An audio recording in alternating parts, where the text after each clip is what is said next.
ওই তীরখানা এত গতিবে, ওই তীরখানা হীরক চূর্ণ বিস্মাকা তীর ছিল। ওই তীরখানা একবারে গতিবেগে এসে বাবাজি আলী আসকারে হলকমে যাবার পরে গেতে গেল। এই এত জোরে তীরখানা ছিল। আলী আসকার যখন এইভাবে পড়ে যাচ্ছিল, হযরত ইমাম হুসাইন হাতে এইভাবে যখন ধরে লাই, বেটার গলায় দেখতে পাচ্ছে একখানা তীর লাগা আছে।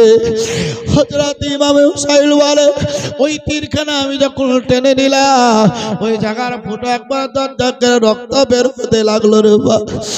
হযরত ইমাম হুসাইন বলেন, আমি বুড়া লোক দিয়ে তাকে টিপে ধরে রাখলাম। আবার বেটা আমার দিকে তাকাই, শুধু মাত্র বলতে আছে আব্বু আর পানি পান করা হলো না, আব্বু আর পানি পান করা হলো না, আব্বু শেষ জাম পান করা হলো না, আব্বু আব্বু আর পানি হলো না। হয়তো সেই দিন আবার নবী মুস্তাফা আমার জন্য পানি নিয়ে অপেক্ষা করবে আব্বু। তবে আপনাকে আলবিদা করতে আছি, আপনাকে সালাম দিতে আছি আব্বু। মায়ের কাছে আর যাওয়া হলো না। প্রাসাদে জোড়ে হয় না জায়গা সন্তানের ঘরে, প্রাসাদে জোড়ে হয় না জায়গা সন্তানের ঘরে।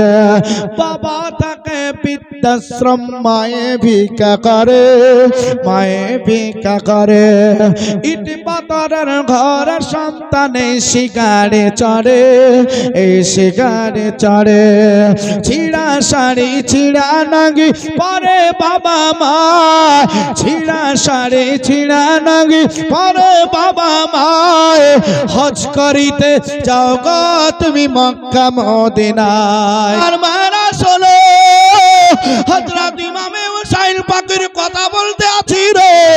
হযরত ইমাম হুসাইন পাক রাদিয়াল্লাহু তাআলা আনহু তিনি বলতে আছেন, ও মদিনার লোকেরা, আমার সঙ্গে যেতে গেলে তোমাদের জান সেখানে যেতে পারে, আপন বিবি বিবাহ হয়ে যেতে পারে, বাচ্চারা এতিম হয়ে যেতে পারে। সবাই বলল, আকা হোসেন গো, আপন বিবিকে বিবাহ করতে রাজি আছে, বাচ্চাদেরকে এতিম করতে রাজি আছে, আপনার চোখে পানি ঝরবে এটা আমরা বরদাস্ত করতে পারি না। জাফরাবাদের মেয়েরা, তোমরা কিসের জন্য এখানে হাজির হয়েছো? জাফরাবাদের মেয়েরা বলবে, এখানে মাদ্রাসা মসজিদের জীবনী চলে, শোনার জন্য আমরা উপস্থিত হয়েছি। আলেম ওলামার মুখ থেকে শোনার পরে আমরা সেগুলাকে নিয়ে বাড়িতে গিয়ে আমল করার চেষ্টা করব। এ মদিনার মেয়েরা রে, কিসের জন্য তোরা এখানে হাজির হয়েছিস? ওই মদিনার মেয়েরা বলছে, আকা হোসেন আমরা এসেছি আপনার বিপদে পারছে, আপনার বিপদ তার জন্য আমরা দাঁড়াইছি গো। আজকে বাচ্চাদের আমরা দুধ পান করাইব না, আপনার সঙ্গে আমরা সবাই মিলে যেতে চাই। ইমাম হুসাইন বলছেন, যুদ্ধ করার জন্য যায় না, সেখানে মারামারি করার জন্য যায় না। তবে আজকে আমার নানাজি রওজার কাছে সবাই উপস্থিত হয়ে যাও, আজকে ওখানে বক্তব্য হবে। এই জাফরাবাদের মানুষ, মাদ্রাসা প্রাঙ্গণে তোমরা উপস্থিত হয়ে যাও, এখানে 3 দিন ধরে জালসা চলবে, তাই তো আপনারা এখন উপস্থিত হয়েছেন। ইমাম হুসাইন বলতে আছে, তোমরা উপস্থিত হয়ে যাও, ওখানে জালসা হবে, বক্তব্য হবে। বক্তা কে আছে বাবা এখনো বুঝতে পারা যায় রে, ওখানে বক্তব্য কোন ব্যক্তি রাখবে এখনো জানতে পারা যায় রে। সবাই মিলে দেখেন বসে, সবাই অপেক্ষা করতে আছি, চাতক পাখির নাই তাকাইছে গো, বক্তারা আসলে কে এখনো নজরে আসেনি। তাই বাবাজি অনেকক্ষণ ধরে ইন্তজার। হযরত ইমাম হুসাইন উপস্থিত হয়ে গেলেন, বলছে আমাদের বক্তাকে? বলে তোমাদের সম্মুখে বক্তা আমি ইমামে হুসাইন, আমি তোমাদের সম্মুখে বক্তব্য রাখবো। এই দেখো নবী মুস্তাফার আমামা পাগড়ি বেঁধে আছে, নবী মুস্তাফার সুন্নাতটাকে বেঁধে আছে গো, নবী মুস্তাফার সুন্নাত লম্বা জামা গায়ে দিয়ে আছে। এখন তোমাদের সম্মুখে বক্তব্য হবে, 4 ঘন্টা বক্তব্য শোনার দরকার নাই, শুধুই মাত্র 4টা কথা আপনারা শ্রবণ করুন। হযরত ইমাম হুসাইন বলে,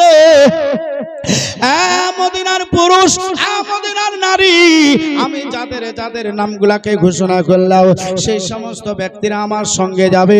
আমার ভাই 8টা আমার সঙ্গে যাবে, আমার সঙ্গে 4টা বোন সঙ্গে যাবে, বেটা ভাতিজা এরা আমার সঙ্গে যাবে। আর তোমাদের কাছ থেকে আমি বক্তব্যের 4টা মূল কথা বলতে আছে, বা তোমরা মন দিয়ে শুনে নাও। নবী আমার বলতে আছেন, নবী মুস্তাফার নামাশা জানাইতে আছেন, বলে সর্বপ্রথমে আমি তোমাদের কাছে একটা জিনিস চাইতে আছি, যেটা আপনাদের কাছে আমি দান চাই। ওই রকম ভাবে দানের মতন বলা হলো, বলে তোমাদের কাছে যদি যানবাহন থাকে তোমরা 1টা 2টা করে এখানে যানবাহন জমা করো, অর্থাৎ যানবাহন তোমরা এখানে হাজির করে দাও। বাবাজি ভাইয়ের আবার দ্বিতীয় কথাটা হচ্ছে এটাই, বলে দ্বিতীয় নাম্বার আমি তোমাদের কাছে চাইতে আছি, তোমাদের বাড়িতে যদি 1টা 2টা করে মশক থাকে ওই মশকগুলা তোমরা এখানে জমা করে দাও। যে যতটা পারবে রে ততটা এখানে জমা করো। আর তোমাদের কাছে যার কাছে যতটি টাকা পয়সা আছে তোমরা টাকা পয়সা এখানে জমা করো। এখানে টাকার কথা কিন্তু এইভাবে বলা নাই তুমি 2000 5000 দিবে, এটা কিন্তু বলা নাই। যার যতটা ক্ষমতা আছে রে ততটাই তোমরা এখানে জমা করো। আর শেষ কথা হচ্ছে এটা, তোমাদের বাড়িতে যদি অস্ত্র থাকে তাহলে তোমরা অস্ত্রগুলাকে এখানে জমা করো। হুজুর গো আপনি অস্ত্র কিসের জন্য নিতে বলছেন? বলে যুদ্ধ করার জন্য নাকি? বলে না না না, ওই অস্ত্রগুলা নেওয়ার কারণটা হচ্ছে এটাই, নিজের জান বাঁচানো হচ্ছে ফরজ। আমি রাস্তায় চলবো, কেউ যদি আমাকে মারতে চাই তাহলে তার সঙ্গে তো আমাকে জানটা বাঁচাইতে গেলে হাতিয়ার দরকার হয়, তার জন্য আমি তোমাদেরকে হাতিয়ার দিতে বললাম। এবার দেখেন বাবজিরা, আবার কেউ আপনার 1টা 2টা করে উঠ সেখানে দান করতে লাগলেন, 1টা 2টা 4টা করে মশক জমা করতে আরম্ভ করলেন। বাবা যে যার যতটা ক্ষমতা সেইভাবে টাকা ওখানে জমা করতে লাগলেন, হাতিয়ার গুলা ওখানে জমা হয়ে গেল। ইমাম হুসাইন বলছেন আজকে আমাদের চলে যেতে হবে। আমার নবীজি বলেছে, বলে শাবান মাসের 2 তারিখ মদিনা ছেড়ে আমার কলিজার টুকরা কুফার দিকে রওনা হয়ে যাবে। তাই দেখো আজকে শাবান মাসের 2 তারিখ, আজকে রাত্রে আমরা এশা নামাজটা পড়ে বিদায় নিয়ে চলে যাব, নবীজির রওজার কাছ থেকে বিদায় নিয়ে চলে যাব।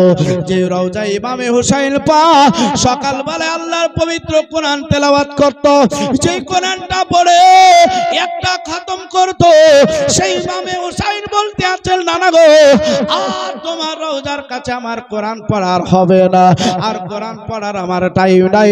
তোমার নির্দেশ মোতাবেক আল্লাহর দ্বীনকে রক্ষা করার জন্য আমি কারবালার ময়দানের দিকে রওনা হয়ে যাচ্ছি। নানা গো বৈকাল বেলায় তোমার রওজা আসার পরে দরুদ শরীফ পাঠ করে, সেটা দরুদ শরীফ পাঠ করা হবে না। নানা গো যেই রকম ভাবে তুমি আমাকে আদর করতে সেই রকম ভাবে তুমি একবার আদর করে নাও, তোমার কলিজার টুকরাকে একবার আদর করো, একবার দেখা দাও আমার সম্মুখে, আমি হুসাইন একবার তোমাকে চাল ভরে দেখেলি। নবী আমার বলছে ও কলিজার টুকরা রে, নবী মুস্তাফা আমি তোমাকে দেখা দেব, তবে তুমি কষ্ট করবে না রে ভাই, তোমার সেখানে দুঃখ নেবে না রে ভাই, কারণ যে যখনই তোমার বিপদ আসুক না কেন তুমি সবসময় নজর করলে পারে তোমার নানাজি নবী মুস্তাফাকে সবসময় দেখতে পাবে। এইরকম কথাবার্তা চলতে লাগলো। ইমামে হুসাইন চোখটাকে বন্ধ করলেন, আমার নবী মুস্তাফা হাত বাহির করে ইমামে হুসাইনের মাথায় হাতটা লাগিয়ে দিয়ে সিনায় লাগিয়ে দেওয়া হলো। ইমামে হুসাইন দেখেন গলাটাই মলে নিয়ে চুমা খেয়ে সেখান থেকে বিদায় নিয়ে চলে যাচ্ছেন। ও গো দয়ার নানা যা, ও গো সরওয়ারে মদিনা, তোমার হুসাইন হলো যে কারবালায় রওয়ানা। ভাইজান ইমাম হাসান, ভাইজান ইমাম হাসান, সে তো আমার জানের জান, সে তো চলে গিয়েছে, একা আর ভালো লাগে না। ও গো দয়ার নানা যা, ও গো সরওয়ারে মদিনা। আমার বাপজি রে নবী মুস্তাফার কাছে হাতটা তুলি দোয়া করার পরে সেখান থেকে বিদায় নিয়ে মায়ের রওজার কাছে উপস্থিত হয়ে গেল। মা গো, তুমি আমায় গর্বে রেখেছিলে, কতই না তোমাকে কষ্ট দিয়েছি। মা, তুমি আমার জন্য ভালো করে ঘুমাইতে পারোনি, আমার জন্য ভালো করে তুমি চলতে পারোনি রে, আমার জন্য কতই না চোখের পানি ঝরিয়া ঝরিয়ে কেঁদেছিল রে মা। আজকে তোমার হোসাইন, আজকে তোমার কালেজার টুকরা তোমার কাছ থেকে বিদায় নিয়ে চলে যায়। মা,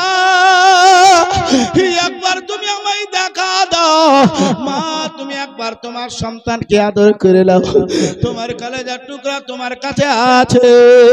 আজকে তোমার কাছে এসে আল্লাহর পবিত্র কোরআন একটা করে খতম করে যেত রে মা, আজকে নবীর দরুদ শরীফ পাঠ করে যেত, আজকে তোমার কাছে হাতটা তুলে তোমার কালেজার টুকরা বাড়ি যেত। আজকে হুজরা মুবারকে যাওয়ার পরে আল্লাহর ইবাদত করত। একবার তোমার কালেজার টুকরাকে জি ভরে দেখে নাও, একবার প্রাণ ভরে দেখে নাও। ইমাম জান্নাতি ফাতেমা বলেছিলেন, ও বেটা কালেজার টুকরা, মন খারাপ করিও না, দুঃখ করিও না রে বেটা, কারণ যে যখন তোমার মনটা খারাপ হবে তখন তুমি আমাকে স্মরণ করিও, আমি মা তোমার সম্মুখে উপস্থিত হয়ে যাব, মা তোমার সম্মুখে হাজির হব, তোমার সম্মুখে উপস্থিত হয়ে যাব, আমি মা তোমাকে আদর করব। তুমি যাওয়ার পরে আল্লাহর দিনটাকে চিন্তা করবা, দুঃখ করো না, মনটা খারাপ করো না। যাও বেটা, আমি তোমাকে বিদায় দিয়ে দিলাম, যাও বেটা তোমাকে বিদায় দিয়ে দিলাম, তাড়াতাড়ি চলে যাও। ওই জায়গায় উঠে সবাই অপেক্ষা করছে রে, তোমার কালেজার টুকরার অপেক্ষা করে, তোমার ভক্তর অপেক্ষা করে, নবীর দিওয়ানা যারা আছে অপেক্ষা করে। যাও যাও, আমি তোমাকে বিদায় দিয়ে দিলাম।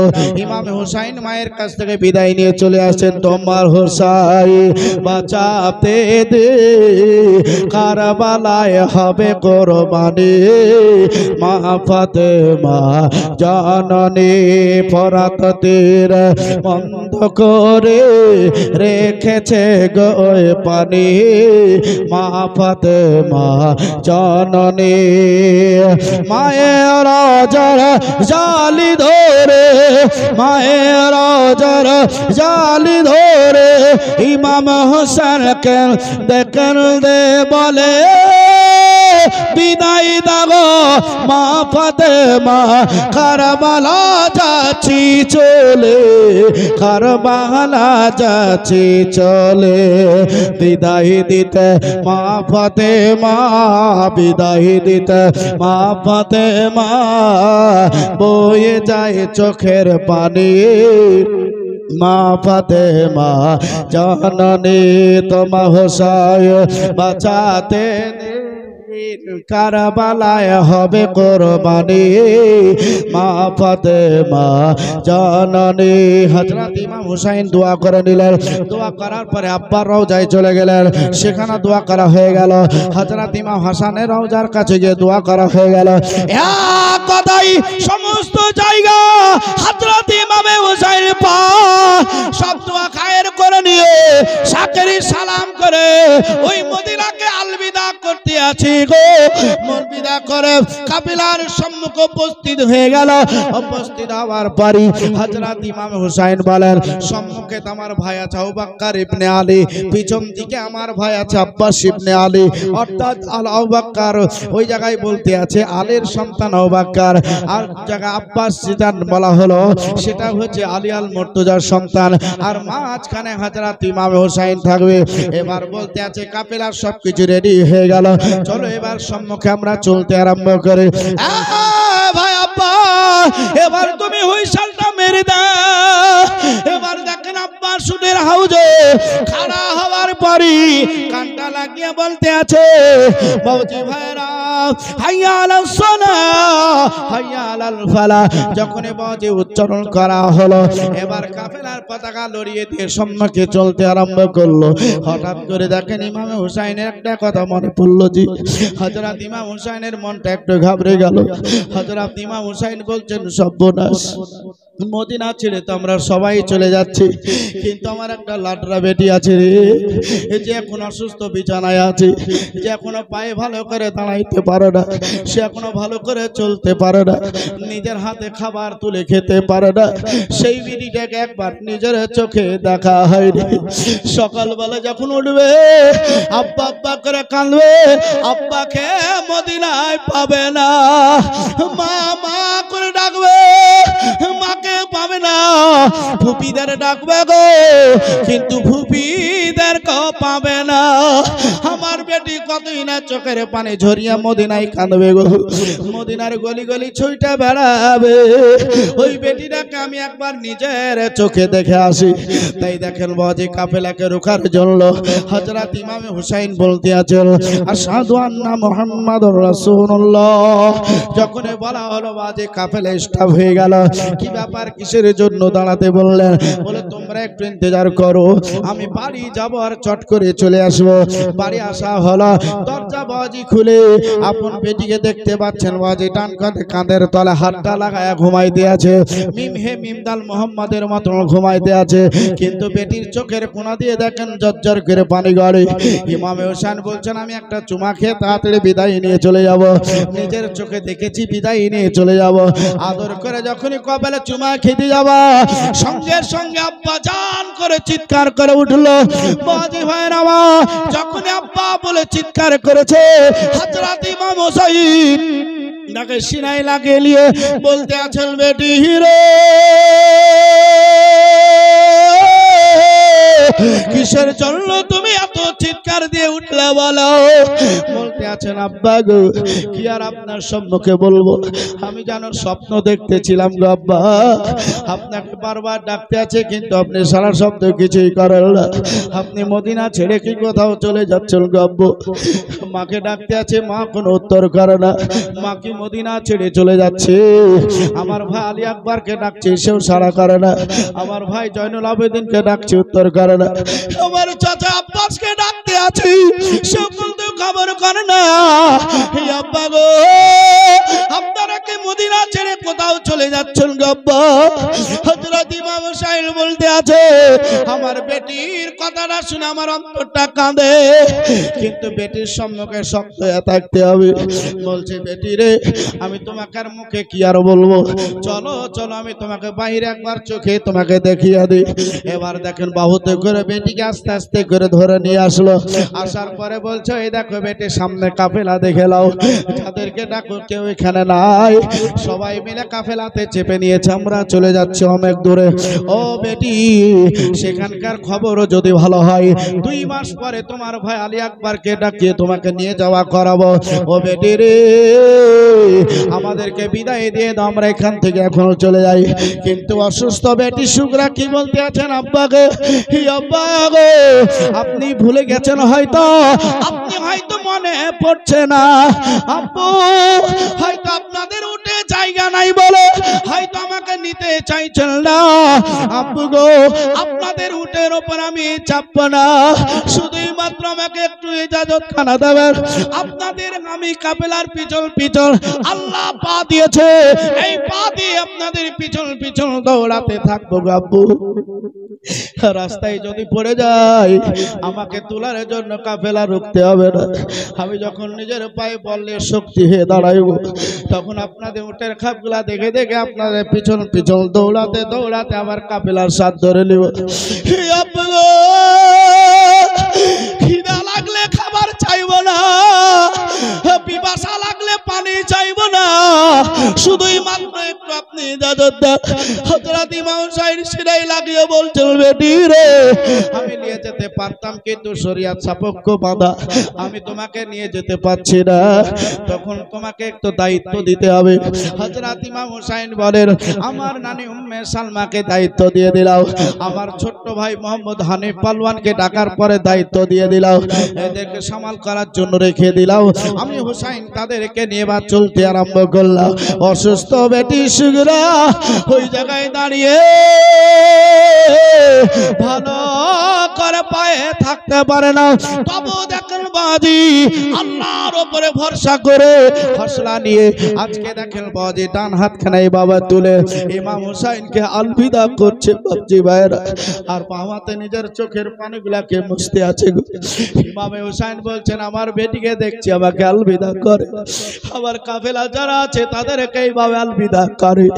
ইমাম হুসাইন বলে যখন আমরা আস্তে আস্তে করে পাহাড়ের আওতে যাব, আমার বেটি ওখানে বসে কত না চোখের পানি ঝরাইছিল গো, আজকে অসুস্থ সুগরা কাঁদে রে, মদিনার গলি গলি কাঁদে, এত চোখের পানি ঝরিয়া কাঁদে। ও জাফরাবাদের মানুষ, আমার আব্বার খবর কি তোমরা দিতে পারবা বলো? আমার আব্বাকে কি তোমরা দেখেছো? আমার আব্বা এখন কি অবস্থায় আছে গো মদিনার লোকেরা বলতে পারো? হ্যাঁ জাফরাবাদের সুন্নি মুসলমান, আমার আব্বার খবরটা যদি একটু দিতে রে, আমার কলেজা খান একটু ঠান্ডা হতো। আমার আল্লাহ বলতে আছে আমার ঘরের জন্য যারা হাতটা বাড়িয়ে দেয় আমি আল্লাহ তাদেরকে সেই কলেজা ঠান্ডা করে দিই। আমার মসজিদের জন্য যারা একবার নিজে ঝুঁকে চলে আসে আমি আল্লাহ তার কাছাকাছি হয়ে গিয়ে আমি তাকে সন্তুষ্ট রাখি, আমি আল্লাহ তার মনস্কামনাকে পূর্ণ করে দিই।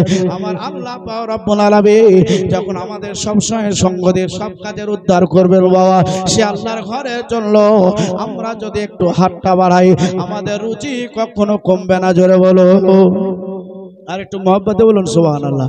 আমার বাপজি ভাই সোনালাল, তাহলে আজকে দেখেন অসুস্থ সুখ রাখছে মদিনায় থেকে গেল, আজকে ইমামে হুসাইন দেখেন চলতে লাগলেন। মক্কাতে যাওয়ার পরে বাজি ইমাম মুসলিমকে পাঠিয়েছিলেন, বাচ্চাদেরকে পাঠানো হয়েছিল। ইমাম মুসলিম যখন চিঠি মেরে মোহরটা করে দিল, সঙ্গে সঙ্গে ইমামে হুসাইনের কাছে পৌঁছে গেল। ইমামে হুসাইন দেখেন কুফা শহরে ঢুকবে, ইমামে হুসাইনকে চোখে চোখে রাখার জন্য একজন নবীর আশিক ছিল, নবীর দিওয়ানা ছিল। আমরা পাগল দিবানা রে সোনার মদিনা, আমরা নবীর আশিক দিবানা, আমরা নবীর আশিক দিবানা রে সোনার মদিনা, আমরা নবীর পাগল দিবানা। নবীর নামে পাগল হইছে রে ওই নবীর মহব্বতকারী দিবানা। হযরত ইমাম হুসাইন বলে নবীর নামে নারা লাগাইতি লাগাইতি আমরা দেখো বর্ডারখানা যখন ক্রস করে ভিতরে ঢুকে গেলাম, সুবহানাল্লাহর সম্মুখে হাজারো মানুষ দেখতে পাওয়া যায়। নেতৃত্ব দিচ্ছিলেন একজন ব্যক্তি, ওই ব্যক্তি হুরবিন রিবার সম্মুখে উপস্থিত হলো। আসসালামু আলাইকুম। ওয়া আলাইকুম আসসালাম। আমি হচ্ছে নবীর দিওয়ানা আশিক প্রেমী, কিন্তু আমি বাধ্য হয়ে গেছে, আমার কাছে কোনো উপায় নাই। আমার বিবি গো তাদের হাতের কবজায় তারা জেলখানার মধ্যে পুরে রেখেছে, আমার ছোট্ট ছোট্ট বাচ্চা এদেরকে জেলখানার মধ্যে পুরে রেখেছি।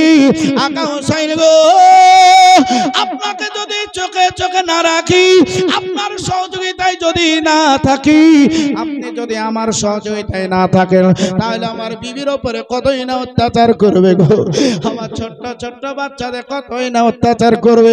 যেই রকম অত্যাচারের নিশানে একটা আপনাদের সম্মুখে আগে দেখাই দিয়ে শোনো, তোমরা নবীর সকলে দিবানা আছো, এইরকম ভাবে সবাইকে জোগাড় করে দেওয়া হলো।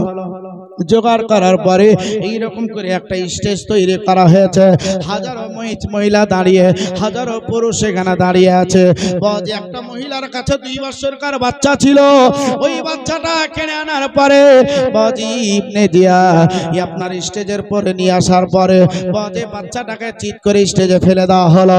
ওই জননী মা 10 মাস 10 দিন গর্ভে রেখেছে, ও আর কেমন করে ওখানে দাঁড়িয়ে থাকতে পারে? তাড়াতাড়ি স্টেজের কাছে হাতি বলতে আছে আমার ছেলেকে এতই ভালোবাসি, এত মহব্বত করি রে, আমার ছেলের জন্য আমি জীবন দিতে রাজি। চলো বলো আমার সন্তানের জন্য জীবন দিতে রাজি হো।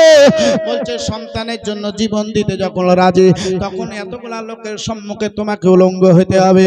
যদি তুমি উলঙ্গ হতে পারো তাহলে সন্তান তোমার কোলে তুলে দেওয়া হবে। আপন জননী মা এক আল্লাহকে বলতে আছেন রব্বে কায়না, আজকে নিজের সন্তান ইয়াকে বাঁচাবার জন্য আজকে নিজের শরীরের কাপড়গুলা খুলতে বলছে। আল্লাহ ইজ্জতের মালিক হচ্ছ তুমি, জাফরাবাদের মানুষ দেখুক এটা আমি চাই না। আল্লাহ গো সন্তানকে বাঁচাবার জন্য আমি সেটাই করতে রাজি। দেখেন মহিলাটা সব কাপড়গুলা যখন খুলে দিল, বাজ একবারে পুলরঙ্গ হয়ে গেছে। এবার সবার সম্মুখে তাকে দেখানো হচ্ছে, বলছে ও মহিলা রে, তোর সন্তানকে ভালোবাসি, বলে এক বাক্যে ভালোবাসি, বলে তোর সন্তান যদি পায় তাহলে তোকে এখানে ইজ্জত লুটাইতে হবে। ও বাপজি ভাইরা, সন্তানকে পাওয়ার জন্য সেখানে জোরাজোরি বাজে কাজ করা হয়েছিল। তারপরে বলে সন্তানকে তুই পেতে চাস? বলা হ্যাঁ। বাপজি ভাইরা এবার মহিলাটাকে বলল, ঠিক আছে তোমার সন্তান নেওয়ার জন্য তুমি এবার আসো। বাজে কাছাকাছি আসে আর দুইজন ব্যক্তি তাকে পিছন দিকে নিয়ে চলে যায়। এইভাবে মা দেখেন ছটফট করছে বাচ্চাকে খুলে নেওয়ার জন্য। ওই মায়ের সম্মুখে হাজার লোকের সম্মুখী ওই বাচ্চাটার পায়ের উপরে পা চাপিয়ে আর একটা পাখানা ধরে বাজা করে ফড়ফড়া করে ফেড়ে দিল। বাচ্চাটা হাজারো মানুষের সম্মুখে মেরে দেওয়া হলো। আচ্ছা বলেন এইরকম অবস্থা যদি হয় কোন মা সহ্য করতে পারবে? কোন মার সহ্য হবে না। ওই মহিলাটা সেখানে বেহুশ হয়ে গিয়েছিল। বাপজি ভাইরা মা, এইরকম করে নবী যারা দিবানা আছে তাদেরকে কষ্ট দেওয়ার জন্য, তাদেরকে হাতিয়ার করে ব্যবহার করার জন্য তাদের বিবি বাচ্চাদেরকে জেলখানার মধ্যে পড়া হয়েছে। বলা হচ্ছে যদি আমাদের কথার একটু এদিক ওদিক হয়ে যায় তাহলে তোর বিবি তোর বাচ্চা একটাও জিন্দা পাবে না। হরবিন রেবা বলেন, আকা হোসাইন গো, বাচ্চাদেরকে বাঁচাবার জন্য, আপন বিবিকে বাঁচাবার জন্য আপনার কাছাকাছি আমি থাকছি, আপনি আমার কাছাকাছি থাকুন, আপনি চিল ময়দানের দিকে চলুন। আকা হোসাইন বলতে আছে, আমার এখানে একটা বিবির শ্বশুর, বিবির বাপের বাড়ি অর্থাৎ আমার শ্বশুর বাড়ি, শ্বশুরের গ্রাম, ওই গ্রামের দিকে আমি চলে যেতে চাই। ওর বলতে আছে না না না, আপনাকে যেতে দেওয়া হবে না। ইমাম হোসাইন বলছেন ঠিক আছে যাব না। তাহলে কোন দিকে যেতে হবে? আরো দেখেন 3000 ফোর্স ওখানে হাজির হয়ে গেল, টোটালে 4000 লোক হাজির হয়ে গেল। ইমাম হোসাইনকে দেখেন ফাঁকা ময়দানের দিকে নিয়ে যাওয়া হলো। ইমাম হোসাইন বলতে আছে, আমার নানাজির কথা, উল্টা যে জায়গায় ইচ্ছাকৃত বসে যাবি সেটাই হচ্ছে ইমামে হুসাইনের সেই ঠিকানার জায়গা। বাপজি ভাইয়ের আমার, ওটা যখন নিচে বসে গেল, এই জায়গাটার নাম কি? বলে জায়গাটার নাম হচ্ছে কারবালা। আমার নবীজি তো প্রথমেই বলেছিলেন কারবালা। ইমামে হুসাইন বলছেন আমাদের গন্তব্যস্থলে পৌঁছে গেছে, এখানে তাম্বু তৈরি করতে শুরু করো। যে তাম্বু তৈরি করতে শুরু করে দিলেন। ইমামে হুসাইন দেখেন মুহররম মাসের 3 তারিখে পৌঁছে গেছেন। জোরে বল। ইমামে হুসাইন 3 তারিখে পৌঁছে গেছে বাবা। ইমামে হুসাইন দেখেন একদিন 2 দিন করে থাকবেন। এবার কিছু কারবাইয়ের কাজ আপনাদের সম্মুখে করব। ইমামে হুসাইন বলতে আছে, আমার নবী মুস্তাফার ভালোবাসার দিকে লক্ষ্য রেখে বলতে আছে, হযরত ইমামে হুসাইন দেখেন মুহররমের 6 তারিখ যখন হয়ে গেল, কারবাইয়ের কথার দিকে লক্ষ্য রেখে মানুষ ডাকা হলো, সেই দিকে কোনো কর্ণপাত হলো না। মুহররম মাসের 7 তারিখ হলো। এবার দেখেন একজন ব্যক্তিকে ডাকা হলো, সেই ব্যক্তি ইমামে হুসাইনের কাছে আসলেন বাবা। 20 জন করে আসা হয়েছিল। সাজ করে যাওয়ার পরে তারা দাঁড়িয়ে গিয়ে 2 জন ব্যক্তি যাওয়ার পরে তারা কথাবার্তা পরামর্শ করলো। বলছে আমার 3টা শর্ত আছে। 1 নম্বর শর্ত হচ্ছে এটা। আপনারা শুনছেন?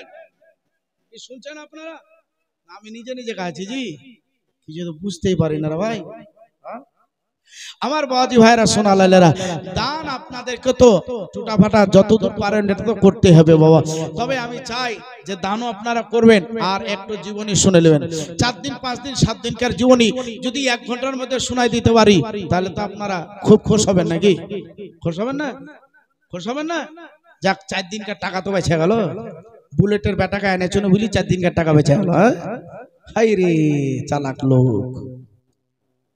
আমার বাপজি ভাই সোনালাল, লক্ষ্য রাখি, একটু ফলো করবো বাবাজির আমার। তো ইমামে হুসাইন বলছেন 3টা শর্ত।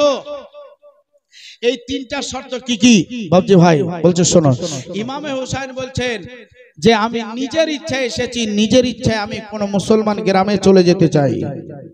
এই শর্তটা যদি না মানো দ্বিতীয় শর্ত হচ্ছে তোমরা ডেকেছো, তোমরা যে মুসলমান গ্রামে পাঠিয়ে দিবে যেখানে 5 ওয়াক্ত নামাজ পড়তে পারবো, যতদিন রাখবা থেকে যাব।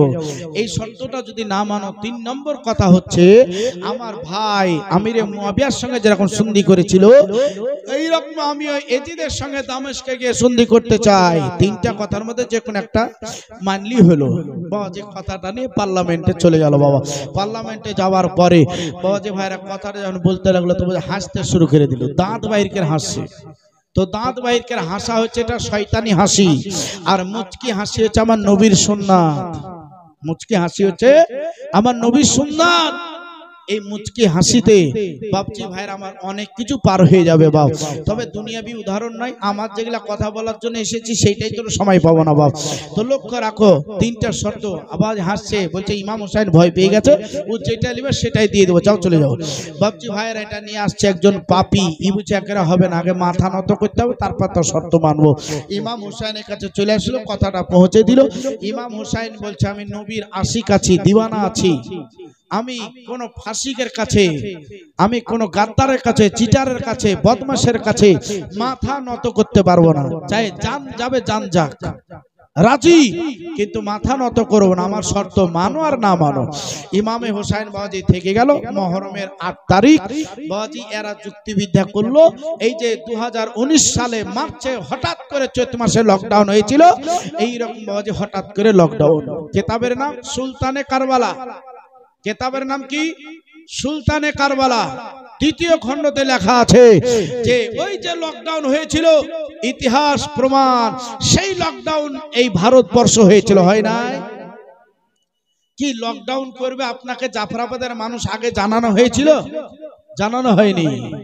আচমকা বলছে লকডাউন করোনা, বলছে 1 হাত দূরাদূরি তোমরা জামাত করো। ও বাবাজি ভাইরা, এই 1 হাত 1 মিটার দূরাদূরি 5 জন ব্যক্তি দাঁড়াবে আর ইমাম সাহেব নামাজ পড়াবে, তো ওই নামাজ গিলা হলো? জি হলো? হয়নি। মন বোঝা এইভাবে চলেছে, কারণ যে হক কথা বলতে গেলে বাপ বেজা, এই হচ্ছে ব্যাপার বাবাজি ভাইরা। কোনোদিন ফাঁক নামাজ হয় না বাবা। তাহলে করোনা টাইমে যতদিন ওরকম হয়েছে ওই নামাজগুলা কিন্তু সব গন্ডগোল হয়ে গেছে। এই নামাজগুলা বাবাজি সব বেকার হয়ে গেছে। এইগুলানের জন্য বাবাজি এখন পর্যন্ত কেউ মাথা ঘামাইলো না, আর যেটার জন্য মাথা ঘামার দরকার নেই সেটা মানুষ পাগলা হয়ে গেছে। আমার বাপজি ভাই শোনালাল, তো লকডাউন, এই যে লকডাউন, হঠাৎ লকডাউন, তো এরা যে আছে এরা কি করতে জানেন? এরা আপনার করতে কি, ফোরাত নদী অনেকটা দূরে ছিল, পেটেশ নদীটা অনেকটা দূরে ছিল, কিন্তু 1 ঘন্টা 1/2 ঘন্টা হেঁটে গেলে ওখানে চলে যেত। ওখান থেকে মশকে পানি ভরে নিয়ে তারা আবার খিমাতে চলে আসতো, সারাদিনকার পানি নিয়ে চলে আসতো বাবা। তো হঠাৎ করে তারা লকডাউন। কিরকম লকডাউন? বলছে এই মানুষটা দুর্বল জায়গা দেখতে হবে। আপনার দুর্বল জায়গা, আপনার দুর্বল জায়গা আপনার বিবি, আপনার দুর্বল জায়গা আপনার সন্তান, আপনার দুর্বল জায়গা আরো কিছু এরকম হতে পারে না? হতে পারে। তো হচ্ছে ইমাম হুসাইনের দুর্বল জায়গা কোনটা? তো হচ্ছে ইমাম হুসাইনের দুর্বল জায়গা হচ্ছে ওই যে ফোরাত নদীর পানি ভোর রাতের দিকে নিয়ে আসে, সারাদিন ধরে খায়, ওই পানি বন্ধ করে দিলে দুর্বল হয়ে যাবে। তো হচ্ছে ঠিকই বলেছে।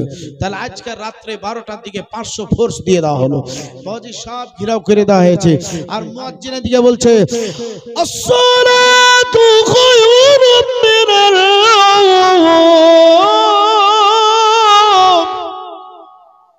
জেগে গিয়েছে। জাগার পরে বলছে আমাদের তো কাম পানি আনতে হবে। তাহলে পানি আনতে চলে যায়। পানি আনতে যাচ্ছে তো দেখছে বেটা ছেলে দাঁড়িয়ে আছে। কি ব্যাপার জি, তোমরা এখানে? বলছে জীবনী শোনালে বসে আছি, তোমরা এখানে গেল? তো বলছে আমরা এখানে ফোরাত নদীর পানিকে জোগাচ্ছি, ঘিরে আছি। ইমাম হুসাইনকে পানি দিব না তার জন্য ঘিরে আছি। তোমরা নবী বংশের মেয়ে না? বলছে হ্যাঁ। বলছে তোমাদের পানি নাই, যাও তোমাদের আকা হুসাইনকে বলে দাও আজ থেকে পানি বন্ধ। বলছে হ্যাঁ রে ভাই, কোনো খবর হইলো না, জানি না শুনি না, হঠাৎ? তো বলছে হ্যাঁ হঠাৎই হয়েছে। তো বলছে আরে ভাই আজকের মতন যখন এসেছি তো আজকে পানিটা দিয়ে দাও, যাওয়ার পর আকাকে বলে দেবো আর আসবো না। তো বলছে না আর হবে না, যাও। যদি না যাও তাহলে কিন্তু তোমাদের গায়ে হাত দিব, তোমাদের কাপড়ে হাত দিব, তোমাদের শরীর নিয়ে খেলা করব। ইজ্জত যদি বাঁচাইতে চাও তাহলে তাড়াতাড়ি এখান থেকে ছুটে পালাও। নবী বংশের মেয়েরা ছিল তো, এর আপনার বাজে তাড়াতাড়ি ছুটে চলে আসলো। আসার পরে আকা হুসাইনকে বলছেন, আসসালামু আলাইকুম। ওয়ালাইকুম আসসালাম। আকা হুসাইন গো, আমাদের জন্য ফোরাত নদীর পানি বন্ধ করে দেওয়া হয়েছে, একবারে ফোরাত 500 লোক দিয়ে ঘেরাও করে দেওয়া হয়েছে। আজ থেকে আমরা কিন্তু আর পানি পাবো না, পানি দেওয়া হবে না। তাহলে ফজরের নামাজটা কেমন করে আদায় করে? কি করে আদায় করবো? ইমামে হুসাইন বলতে আছে, তাহলে এখানে তাইমুম করে না। বাজে তাইমুম করার জন্য শর্ত হচ্ছে মাটি, কিন্তু ওখানে মাটি ছিল না, শুধুই মাত্র লাল বালু আর লাল বালু। তবু বাজে হয় না, তাইমুম করে তারা ফজরের নামাজটা আদায় করে হযরত ইমাম হুসাইন হাতটা তুলে দোয়া করতে আরম্ভ করলেন। ফোরাত নদীর পানি আসার পরে বলতে আছে, আকা হুসাইন আপনি যদি চান আমরা ফোরাতের পানি আপনার তাদের মাথার উপর দিয়ে উড়ে আপনার তাম্বু তলে আসার পরে আমরা সুন্দর একটা নাহরে ফোরাত তৈরি হয়ে যাব। আপনার যতটা পানির দরকার আপনি ব্যবহার করেন। আল্লাহর ফেরেশতারা আসার পরে বলতে আছে, আকা হুসাইন আপনি যদি চান 1 মিনিটে আমরা 22,000 সৈন্যকে খতম করে দিব, শুধুই মাত্র আপনার হুকুমটা চাই। বাজি মিকাইল ফেরেশতা বলি, আকা হুসাইন আপনি যদি একটু অনুমতি দেন, আমি আসমান থেকে পানি বর্ষণ করে তাদেরকে সাইলাবের নাই ডুবিয়ে মেরে দেব, শুধুই মাত্র আপনার ইজাজত চাই। বাজি সবাই এরকম ভাবে চাই গো। আকা হুসাইন এখন তার উত্তরখানে এখনো কিছুই করেন না। ইমামে হুসাইন উত্তরটা করে দোয়া করবেন। বাজি ফেরেশতারা আসার পরই ইমাম হুসাইনকে সাহায্য করতে চেয়েছিল, মিকাইল ফেরেশতা সাহায্য করতে চেয়েছিল। ফোরাত নদীর পানি এও সাহায্য করার জন্য আগিয়ে আসতে চাইছিল, কিন্তু আল্লাহর ভালোবাসা কোরআন এলো নবীর পারে খোদার সেরাদা, কোরআন এলো নবীর পারে খোদার সেরাদা, মাথায় তুলে রাখো তা, মাথায় তুলে রাখো তা, খোদার পবিত্র কোরআন এলো নবীর পারে খোদার সেরাদা, কোরআন খোলো ওযু করে কেবলা মুখে বসে, কোরআন এলো নবীর পারে খোদার সেরাদা, মাথায় তুলে রাখো তা, মাথায় তুলে রাখো তা, খোদার পবিত্র কোরআন এলো নবীর পারে খোদার সেরাদা, কোরআন খোলো ওযু করে কেবলা মুখী বসে, কোরআন পড়লে গুনাহগারে, কোরআন পড়লে গুনাহগারে পানির মাথা ঝরে, কোরআন এলো নবীর পারে খোদার সেরাদান। সেই কোরআনের ওয়াস্তা পূর্ণ হলো। ইমাম হুসাইনের ওয়াস্তায় বাজি ডেকেছে একজন, আমার মর আসিবে কখন কথা জানে না, আমি মরে গেলে আমি চলে গেলে আমায় তোমরা ভুল যায় না, আমার মর আসিবে কখন কথা জানে না। জানি আমরা? জানি না কখন মরণ আসবে, আমরা কেউ জানি না। মার মর আসিবে কখন কথা জানে না, আমি মরে গেলে আমি চলে গেলে আমায় তোমরা ভুল যায় না, আমার মর আসিবে কখন কথা জানে না।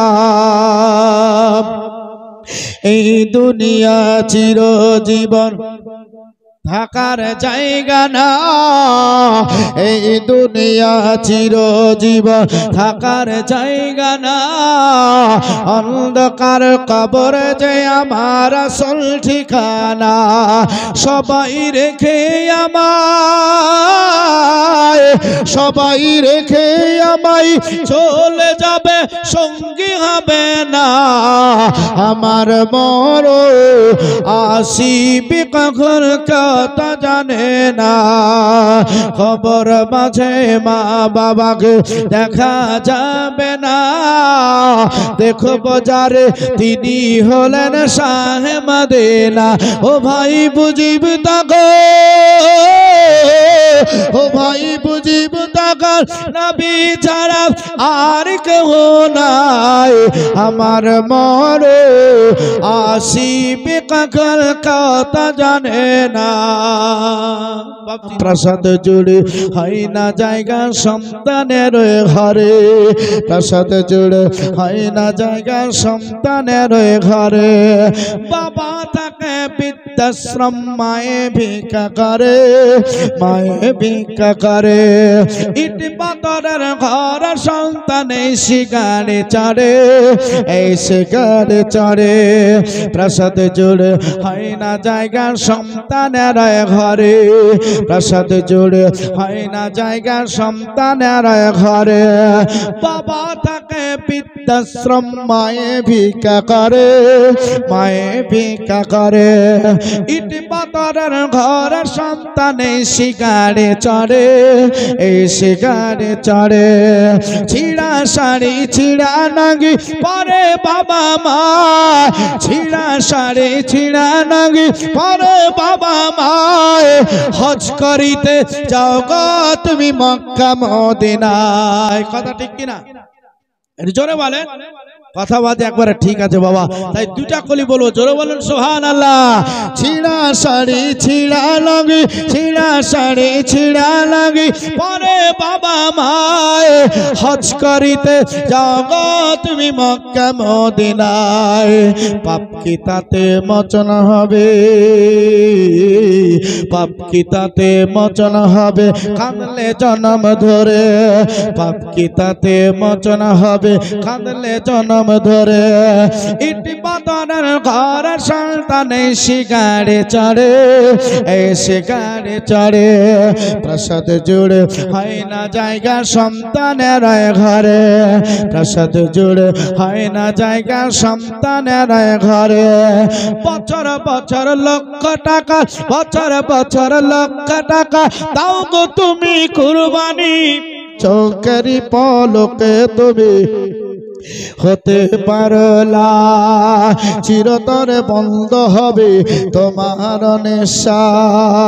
চোখেরই পলকে তুমি হতে পারলা, চিরতরে বন্ধ হবে তোমার নেশা।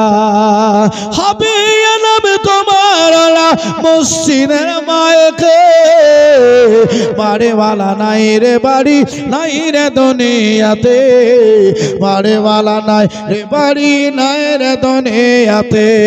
চোখেরই পলকে তুমি হতে পারলা, চিরতরে বন্ধ হবে তোমার নেশা। চোখেরই পলকে তুমি হতে পারলা। জোরে বলো। তোমার ভয়ে থাকতো মানুষ ছিল বাহাদুর, চোখেরই পলকে তুমি হতে পারলা, চিরতরে বন্ধ হবে তোমার নেশা। হবে এলাম তোমার মসজিদের মায়কে, বাড়িওয়ালা নাই রে বাড়ি নাই রে দুনিয়াতে, বাড়িওয়ালা নাই রে বাড়ি নাই রে দুনিয়াতে। তোমার ভয়ে থাকতো মানুষ ছিল বাহাদুরে, ভাবনি তুমি একটা হাওয়ায় ওড়া রঙিন ঘড়ি। সুতায় টান দিল বলিয়া পারিবে না থাক থাকিতে মারে বালা নাই রে বাড়ি নাই রে দুনিয়াতে মারে বালা নাই রে বাড়ি নাই রে দুনিয়াতে চকেরি পলকে তবে হতে পারলা মোহাম্মদে বলুন সুবহানাল্লাহ বাড়ি গাড়ি মিলে ফ্যাক্টরি টাকার পাহা বাড়ি গাড়ি মিলে ফ্যাক্টরি টাকার পাহা বিলাসিতাই কেটেছে জল কত অহংকার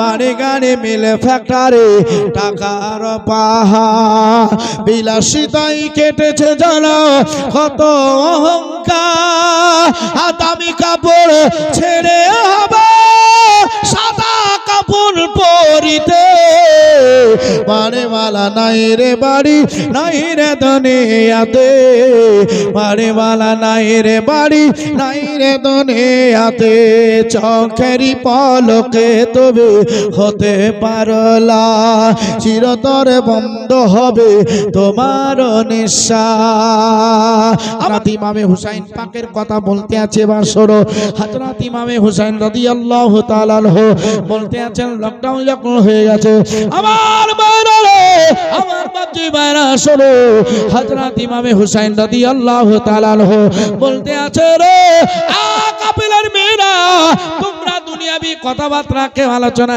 করবে না তোমরা দুনিয়াবি কথা কেউ বলবে না তোমরা আল্লাহর কালাম পড়ো আল্লাহর কালাম পবিত্র কোরআন তোমরা তেলাওয়াত করো ওই জায়গার মহিলারা আমার আল্লাহর পবিত্র কোরআন দেখে ওই জায়গায় সুন্দর তারা তেলাওয়াত করে গো তারা সুন্দরভাবে তেলাওয়াত করে ওই জায়গায় নবীর নামের দরুদ শরীফ পাঠ করে এবং দেখেন আল্লাহ আল্লাহ তাসবিহ করে কত লোকে টাকা থাকতে চাই না মদিনায় তুমি যারা ডাকো নবী যাইসা মদিনায় কত লোকে টাকা থাকতে চাই না মদিনায় তুমি যারা ডাকো নবী যাইসা মদিনায় কত হাজে আসে কত হাজি যায় আমরা শুধু বসে আঁকা হিন্দুস্তানে কাঁদে হায় হায় কত হাজি আসে কত হাজি যায় আমরা শুধু বসে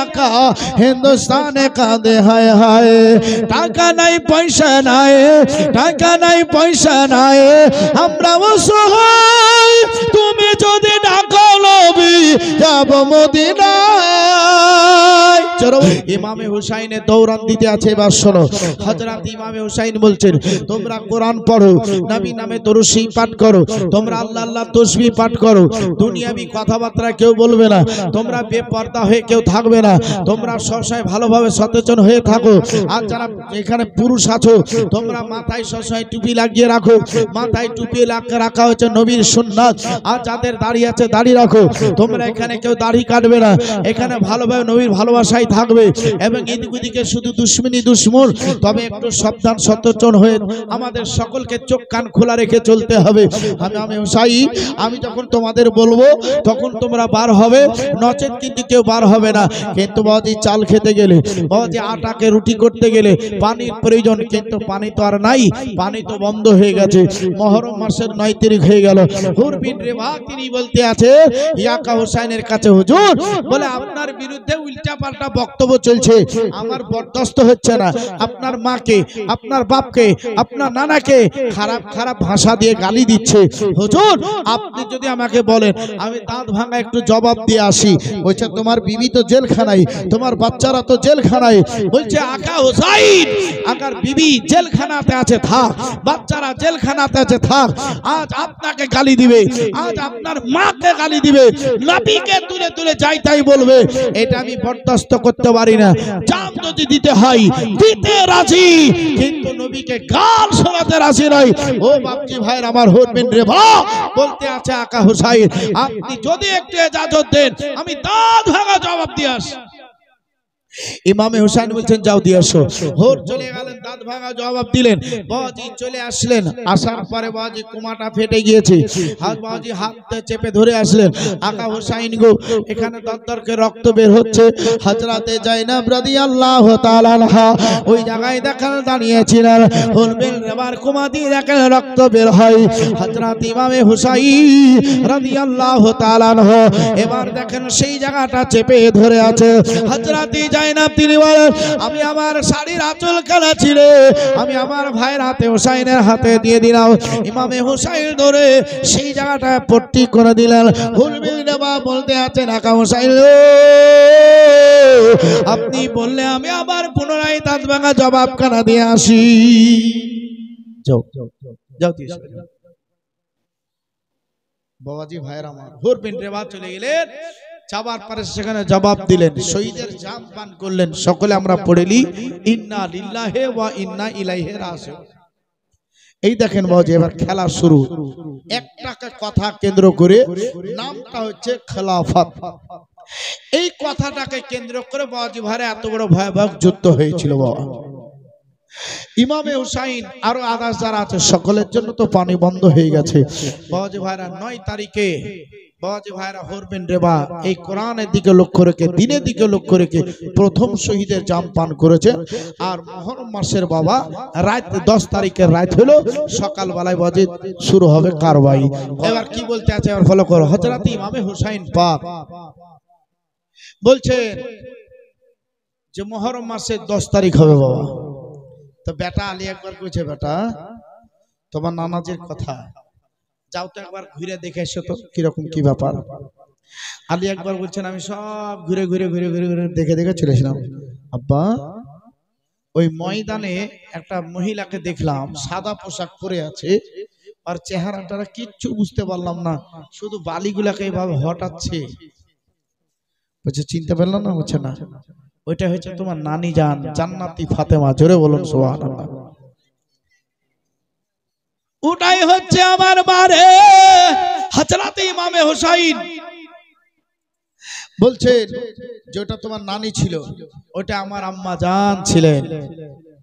আহারে শেষ বেলায় সবাই সেখানে থাকবে। বাপ ১০ তারিখ সকাল হয়ে গেল, নামাজ পড়ে নিলেন, সবাই খিদায় কাতর আছে, হলকুম শুকিয়ে আছে। বাপ এই যে হলকুমটা শুকিয়ে আছে পানির জন্য, এরা যে কাতর হয়ে আছে, তো কি আর আপনাদের সম্মুখে বলবো। কাউরের চোখগুলা ভিতরে ঢুকে গিয়েছে আর কাউরের চোখ জিভা একটু বের হয়ে গিয়েছে, হালাত দেখা যায় না। মাত্র আমি ২টা হালাত শুধু বর্ণনা করব, ২টা হালাত আপনাদের সম্মুখে আমি একটু বলবো। এই ২টা হালাত আপনারা শুনলেন।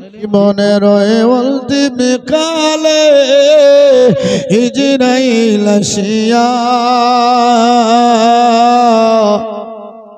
সোনা জীবন যাবে রে লইয়া, সোনা জীবন যাবে রে লইয়া, জীবনের অন্তিম কালে ইজরাইল আসিয়া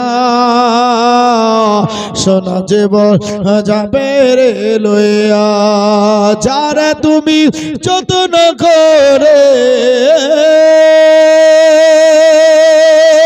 হরাতে রাখিলে, যাহার লাগি দুঃখ কষ্ট কতই না সহিলের বন্ধু, যাহার লাগে দুঃখ কষ্ট কতই না সহিলে, একদিন তোমার সোনার জীবন, একদিন তোমার সোনার জীবন যাবে রে চলিয়া, সোনা জীবন যাবে রে লইয়া, সোনা জীবন যাবে রে লইয়া, কবর তোমার মাটির ঘর বাঁশের ছাউনি, চতুর্দিকে মাটি তোমার মাটি রয়ে বিছানের বলদো, মাটি রয়ে বিছানে, মা খবর তোমার মাটির ঘর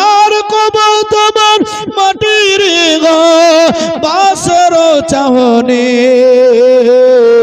চতুর্দিকে মাটি তোমার মাটি রয়ে বিছানের বলল মাটি রয়ে বিছানে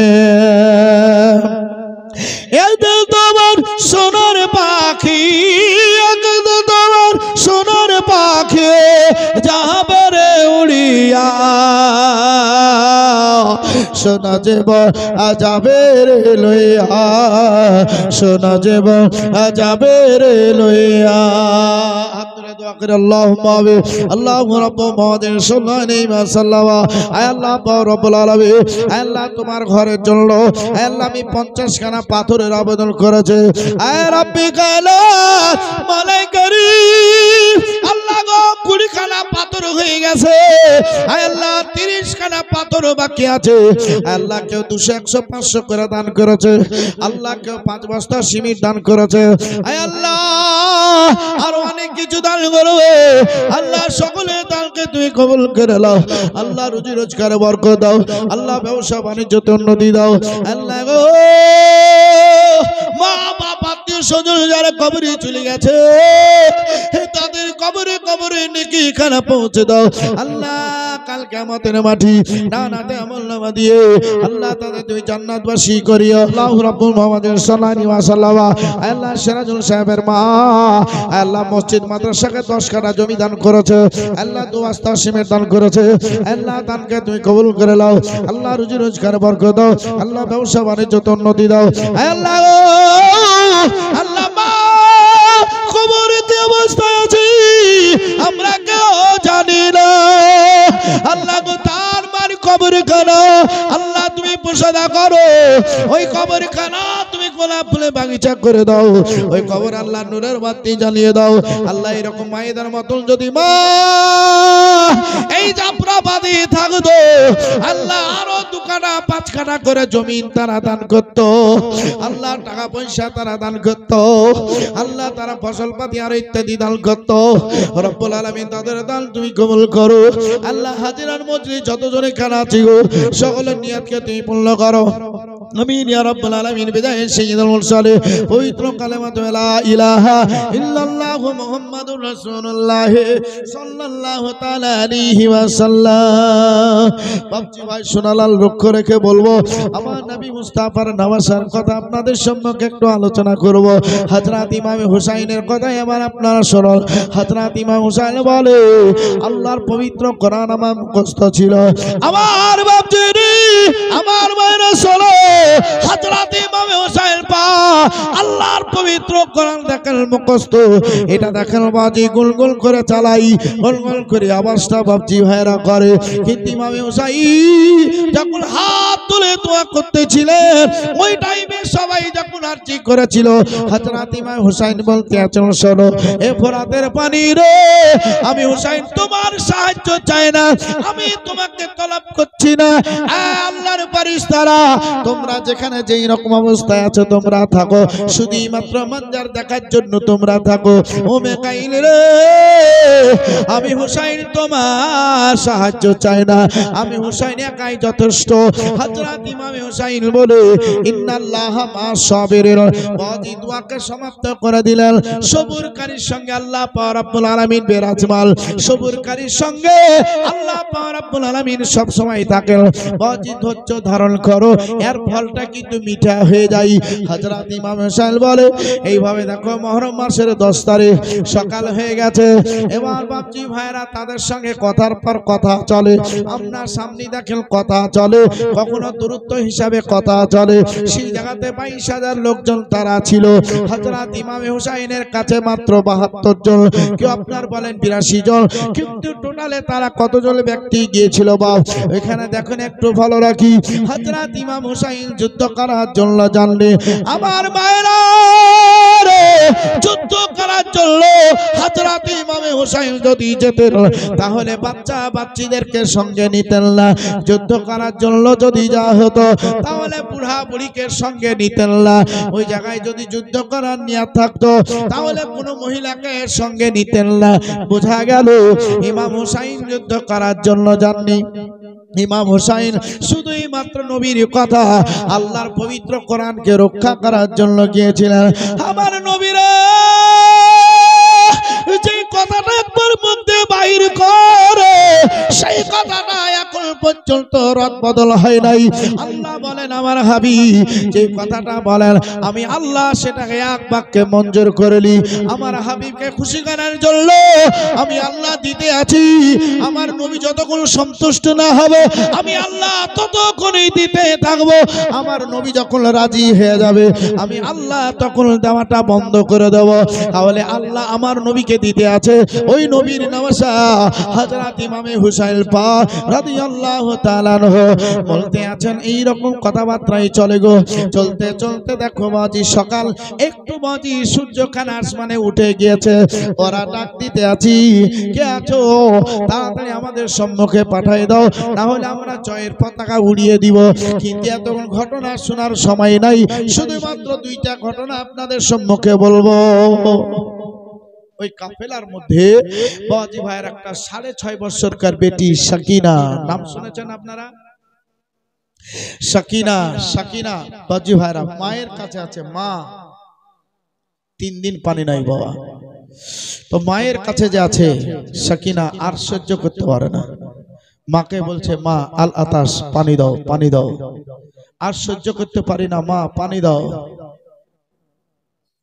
আপন মা সাহেরামান তিনি বলতে আছেন বেটিকে বারবার মাথায় হাত বুলিয়ে বুলিয়ে তাকে সান্ত্বনা করি। আমার মায়ের সাহেরাবানু বলতে আছে আমার বেটির সঙ্গে নাকি সিনাই লাগিয়ে নিয়ে তাকে আদর করি। ও বেটি সাকিনা আমাদের জন্য 3 দিন ধরে কারবালার পানি বন্ধ হয়ে গেছে। 3 দিন ধরে পানি পান করি নাই, 3 দিন ধরে খাবার খাই নাই। ওই রকম ভাবে আমার হলক কানে শুকিয়ে গেছে গো। আমি কত কষ্ট করি ওই রকম কষ্ট তোমারও হতে আছে। তুমি হচ্ছে বাচ্চা, আমি হচ্ছে একটু বয়স্ক। তবে সবুর করো, সবুর করো। সবুরের মেওয়া আল্লাহ মিঠা দেয়, সবুরের মেওয়া মিঠা পাওয়া যায়। ও বেটি রে এইরকম ভাবে দেখেন সিনাই লাগিয়ে লাগে বারবার তাকে সান্ত্বনা দেয়, কিন্তু দেখেন সহ্য হয় না। বারবার বলছে মা পানি দাও, মা পানি দাও। মা বলতে আছেন আমার জিহ্বা কানা সাকিনার মুখে পড়ে দিলাও, কিন্তু আমার জিহ্বায় রস নাই। আবার বেটি মুখটা টেনে বলছে মা পানি দাও। ওই জায়গায় দেখেন জয়নাব যখন উপস্থিত হলেন, এবার জয়নাবের কাছে আসার পরে কুচাই ঢুকে গিয়ে বলতে আছেন ফুপি ও বলে আর সহ্য করতে পারি না গো ফুপি, তাড়াতাড়ি আমাকে একটু পানির ব্যবস্থা করো। আমার হলকুমে তাড়াতাড়ি একটু পানি দিয়ে দাও। মনে হচ্ছে কলেজা ফেটে আছে রে, মনে হচ্ছে জান যাতায়াত করতে আছে। ফুপি জান এক্ষুনি মারা যাবো গো, এইরকম কষ্ট হচ্ছে, তাড়াতাড়ি তুমি আমাকে পানি পান করাও। জয়নাব দেখেন নিজের সিনায় লাগি আজকে সাকিনা 6.5 বছর করবে নিয়ে বলতে আছেন বেটি সবুর করো।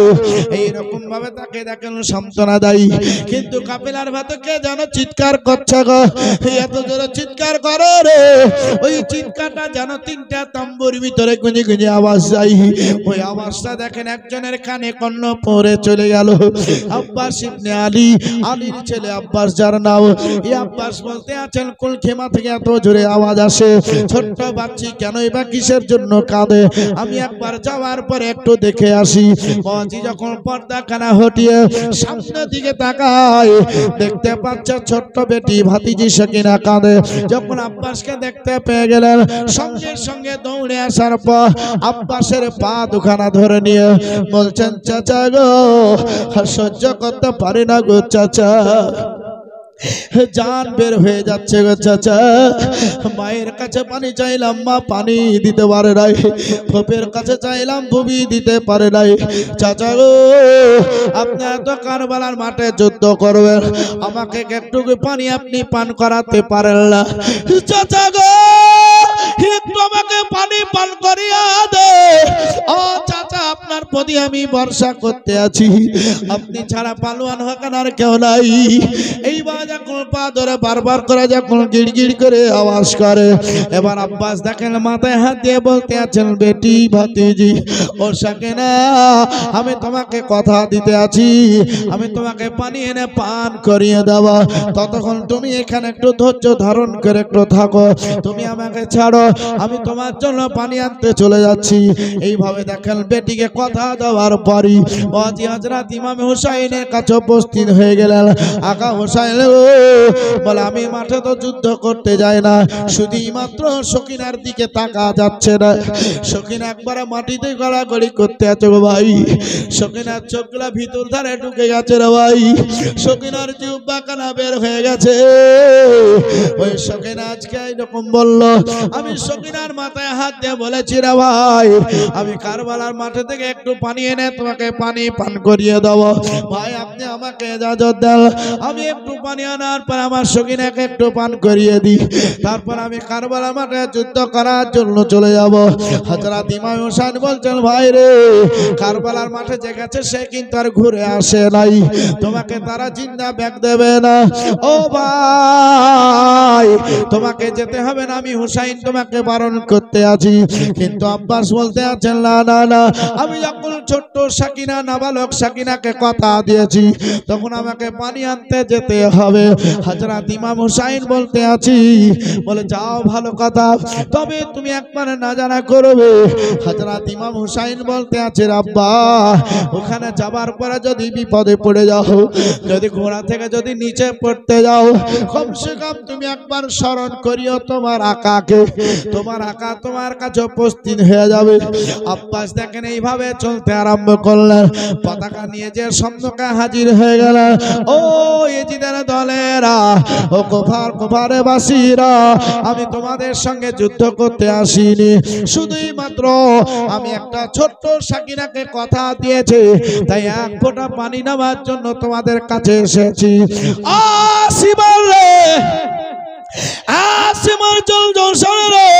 শুধুই মাত্র আমার ভাতিজি সকিনার জন্য এক মগ পানি দিয়ে দে, ওই পানিখানা গিয়ে তাকে আমি পান করিয়ে আবার তোদের সম্মুখে যুদ্ধ করার জন্য চলে আসব, তোরা শুধুমাত্র আমার মশকটা নিয়ে তোরা একটু পানি দিয়ে দে। কিন্তু এরা বলল না, আজকে দেখো সাকিনার বাহানা করে তারা পানি পান করবে, কিন্তু ওখানে হাজারো লাশ বাজি সেখানে শহীদের জাম পান করেছে, শত শত বাজি ক্ষত বিখ্যাত হয়েছে, এই দিকে কিন্তু তারা ফলো করে নাই। বলতে আছে ওই পানি খানা দিলে হুসাইন পান করবে, আব্বাস পান করে নেবে, আর তাদেরকে কিন্তু আর রক্ষা করা সম্ভব হবে না, তাই বলতে আছে পানি কোনো মতেই দেওয়া যাবে না। আব্বাস দেখেন পিছন দিকে পিছিয়ে চলে আসলেন, আপনার ঘোড়াকে বলতে আছেন, ও ঘোড়া, বলে আজকে দেখ এতগুলা লোককে ভেদ করে ফোরাত নদীতে নামতে হবে।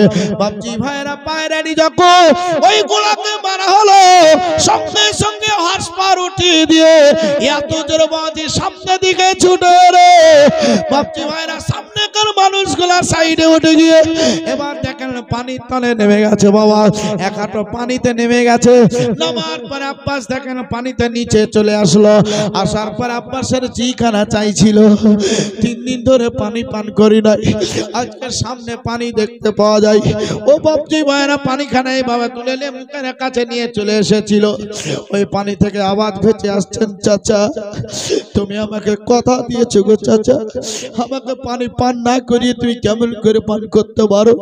আগে চাচা গো, পানির জন্য আমি তো তোমাকে ফোরাতের দিকে পাঠাইছি, চাচা তুমি আমাকে পানি না দিয়ে তুমি কেমন করে নিজে পান করে নিতে পারো? এতটা নিষ্ঠুর হতে পারো না চাচা। আব্বাস বলতে আছেন, বারবার সাকিনার কথা আমার কানে গুজি গুজি চলে আসে, ওই পানিখানা পান করা হলো না, ছেড়ে দিলাম, পানিখানা আবার ফোরাত নদীতে মিশে গেল। আমি এবার মশকে লোড করে নিলাম। ও সাকিনা, এই দেখো আমি মশকে লোড করে নিয়েছি, আর কিছুক্ষণ পরে আমি তোমার কাছে এসে আমি তোমাকে পানি পান করিয়ে দেব। এই বলে মশকটা বাজি নিয়ে না হলো। এবার ঘোড়াকে বলা হচ্ছে, ঘোড়া রে, বলে খুব কষ্ট করে আমাদের খিমার কাছে পৌঁছাতে হবে, তুই একটু পানি পান করলে। কিন্তু 24 জানুয়ারি এও বাবাজি দিয়ে চতুষ্পা জানোয়ার বলতে আছেন আল্লাহ গো, আজকে আব্বাস পানি পান করলো না, আজকে শকিন এখনো পান করেনি, আর আমি চতুষ্পা জানোয়ার কেমন করে পান করতে পারি? তাই দেখেন পান করলেন না, মুখটাকে চুপড়ে পদ্মারে তুলে নিলেন। আব্বাস মনে করছেন ঘোড়া হয়তো পানি পান করে নিয়েছে, এবার ঘোড়ার পিঠে সবার হয়ে গেল। মাঝি সবাইকে জানিয়ে দেওয়া হলো একবার বৃষ্টির নাই তোমরা তীর ছুটতে আরম্ভ করো। হাজারো তীর সে জায়গায় ছুটতে আছারে এত তীর চলে। আব্বাস বলতে আছেন ওই তীরগুলাকে হাত দিয়ে তলোয়ার দিয়ে ঢাল দিয়ে তীরগুলাকে উড়াই, কখনো মশকটা সামনে দিকে নি, কখনো পিছনে, কখনো ডানে বামে এদিক ওদিক করতে থাকি। কিন্তু বাজি ভাইরা তাদের নিশান আব্বাসকে ছিল না, তাদের নিশান ঘোড়াকে ছিল না, তাদের নিশান ছিল ওই মশকের ভিতরে পানি। ওই মশকটাকে যেইভাবে ফাটাই দিতে হবে। বাজি কোন একটা তীর আসার পরে ওই মশকটাই যখন লেগে গেল, চামড়ার মশকটা ছিল ফেটে গিয়ে সব পানি ফোরাত নদীতে আবার বাজি মিশে গেল। আব্বাস বলছেন মশক আর রেখে লাভ নাই, মশকটা ফেলে দিলাম। ওই জায়গায় যে পাপী ছিল সে বলতে আছে বলে আজকে শকিনার বাহানায় যে আব্বাস এসেছিল পানি দেওয়ার জন্য, একে যদি চিন্তা ফেরত দিয়ে দাও, আবার কোন একটা বাহানা করে সামনে চলে আসে। অর্থাৎ ফোরাত নদীতে সে নেমেছিল, ওয়াকার চিন্তা ব্যাগ দেওয়া যাবে না, ওকে তীর এখনো চালাতে থাকো, যে পাবিও তাকে শহীদের জাম পান করিয়ে দাও। বাজে তীর তো চলতে লাগলো, চলতে আছে। আব্বাসে দেখেন বাজে শরীরে কাঁপতে আরম্ভ করলো। আব্বাসের বাজি ভাইরা গলার দিকে তীর কাঁপতে আরম্ভ করলো। আব্বাসে দেখেন পায়ে তীর কাঁপতে আরম্ভ করলো। ও বাবজি ভাইরা আজকে লোহার একটা জেরা গায়ে দেওয়া ছিল, পিছন দিক থেকে আজকে কাপুরুষের নাই, সামনে দিকে আসতে পারেনি। আব্বাস বলেন আমি এইভাবে তাদেরকে লাইনের পর লাইন একবারে কলার গাছের মতন ঝুটতে ঝুটতে চলে গিয়েছিলাম, তাদেরকে লাইনের পর লাইন শেষ করে দিয়েছিলাম। কিন্তু তারা একসঙ্গে ঝাঁপিয়ে আসার কারণে আমি সামনে ডানে বামে দেখতে আছি, কিন্তু পিছন দিক থেকে কোন একজন ব্যক্তি চলে এসেছিল, এত তেজ রাফতার চলে এসেছিল। আব্বাস বুঝতে পারেন নাই। পিছন দিকে দেখেন বাজি বল্লমটা যখন ছোড়া হয়, ওই বল্লমের গতি 170 গতি বেগ ছিল বাবা, এত জোরে আসে। ওই বল্লম খানা আসলো, আব্বাস আলামদারের পিঠের দিক থেকে বল্লম খানা বাজি লাগলো। একবার লাগার সঙ্গে সঙ্গে ওই লোহার জামাটা ফেটে গিয়ে আব্বাসের সিনা পর্যন্ত বাজি বল্লম ভেদ করলো। ওই লাঠিখানা ভেঙে দেখেন কোনো দিকেই পড়ে গেছে, বল্লম খানা সিনায় গেড়ে গেছে। আব্বাস বলেন সামনে দিকে ঝুল দিয়ে দিয়েছিলাম, সেই ঝুলটা কোন রকম ভাবে আমি রুখে নিলাম। জোরে পড়তে আছিলাম ইলাহা ইল্লাল্লাহ মুহাম্মাদুর রাসূলুল্লাহ সাল্লাল্লাহু আলাইহি ওয়াসাল্লাম। আল্লাহু আকবার, আল্লাহু আকবার। এইভাবে জোরে জোরে চিৎকার দিই, নারে তাকবীর, আল্লাহু আকবার বলে ইয়া রাসূলুল্লাহ ইয়া হাবিবাল্লাহ নামটা উচ্চারণ করে এইভাবে দেখো আমি চলি গো। কিন্তু আমার শরীরে রক্ত ঝরে ঝরে আজকে কারবালার মাটি গ্রাস করছে, আজকে রক্তটা শরীর থেকে চলে যাচ্ছে। এক ফোঁটা রক্ত থাকলে ইসলামের জন্য গাওয়া দিবে। আব্বাস বলেন আর ঘোড়ার উপরে বসে থাকতে পারা যায় না, বলতে আছেন বারবার ঢুলে ঢুলে যেন পড়ে যাচ্ছি। আব্বাসের হাত কেটে নেওয়া হলো, আব্বাসের হাত কেটে নেওয়া হলো। আব্বাসের অনেক জায়গা বাজি বেশি বেশি কাটা হয়েছিল, তার উপরে ঘোড়ার দৌড় পর্যন্ত করবে বাবজি ভাইয়ের আমার।